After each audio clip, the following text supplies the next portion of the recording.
Hey, it's Dr. Ali. Welcome to the Dr. Ali Griffith Show, Mindset, Meditation, and Motivation.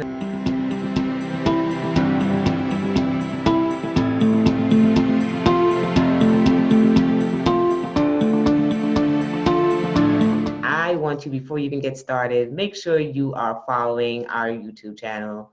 Make sure you are sharing this with your friend and definitely leave comments so that I can come back in and check in and see what are you saying. So make sure you subscribe and you press that little dinger over there that gets you notifications to let you know when each segment comes out. All right, let's get started. So have you ever wondered, what was it about our life that makes us so uniquely ourselves? The coolest thing I love about meeting people is that each person has different experiences in life. I love to go places where I can people watch and kind of make up in my head what's going on in their lives. I definitely add different things as similar to what's going on in my life so that it could kind of make it make sense to me. But sometimes I can get real fun with it, you know? I sit down and I think about, what do people see when they look at me? And sometimes you may see someone that looks very confident, or, I've noticed something different about me is that I have learned to walk with my head held high after spending many years of walking with my head hanging low, like literally just looking down, avoiding eye contact. I made a conscious decision to be more present and be more aware of myself in space. So a lot of this conversation today is going to go back to self, because we are a society that have completely lost ourselves in terms of who we are, how we're showing up, and sometimes we get caught up into what others are thinking or what others may perceive, that we tend to lose ourselves. I mean, self included. I spent a majority of my life really given a lot of cares about what anyone else perceived of me. Do they think I was too dark, too skinny, too fat, too tall, too short, too ugly, too pretty?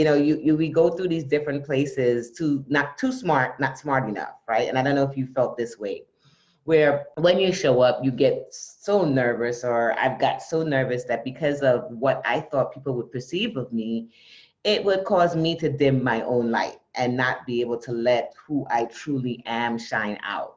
And part of my development, my personal development, especially going through my greatest challenges, and you guys know, I think I've shared it with you over countless shows, and if not, go back and listen to another show.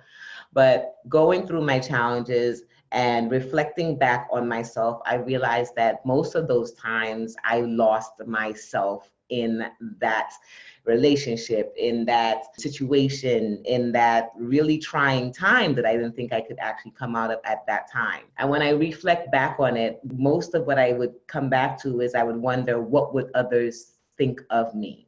I mean, when I went through the whole diagnosis with Zachary being on the spectrum, I'll be so honest, I was concerned, well, what would others think of me? Would they think that I am a bad mom? Would they think that I caused the autism? Would they think that I didn't know how to handle it? Would they even be able to embrace me with the changes or the differences that my child clearly exhibited when you were around us, right? I began to realize that when I cared more about what others think, I completely break down. That's where the breakdown began, lived, sat in, stayed for countless time, because I wish I can say it was a limited time, but for most of us, it's years.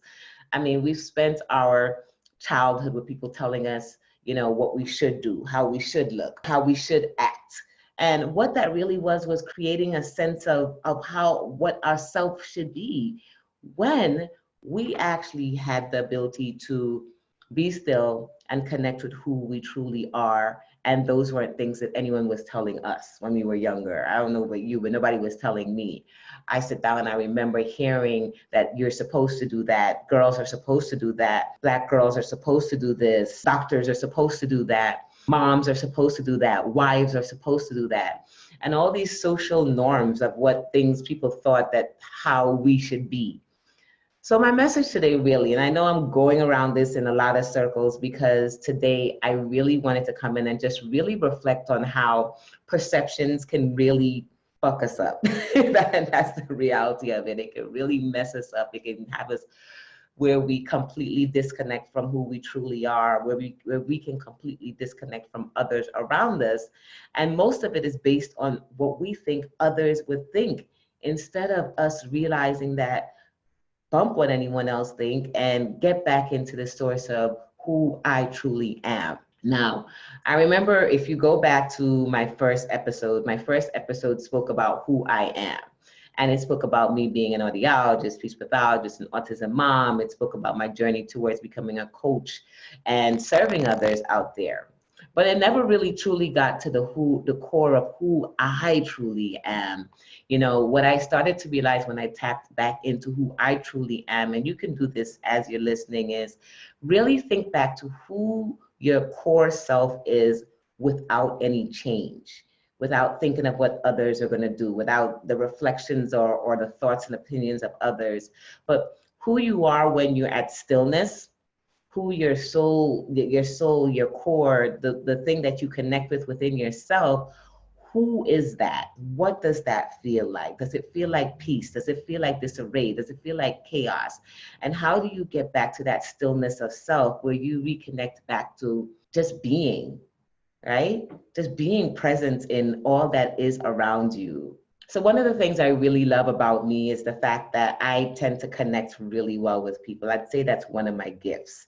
Hey, amazing gift. Let me see, I got a book because I got to make sure that they're saying I'm not showing my book enough. So if you have not got this book yet, please make sure you go out there and get your copy. It's available at amazinggift.com or drallygriffith.com. Get your copy. So getting back to my core self of who I truly am. What is my gift? How is it that I show up in the world?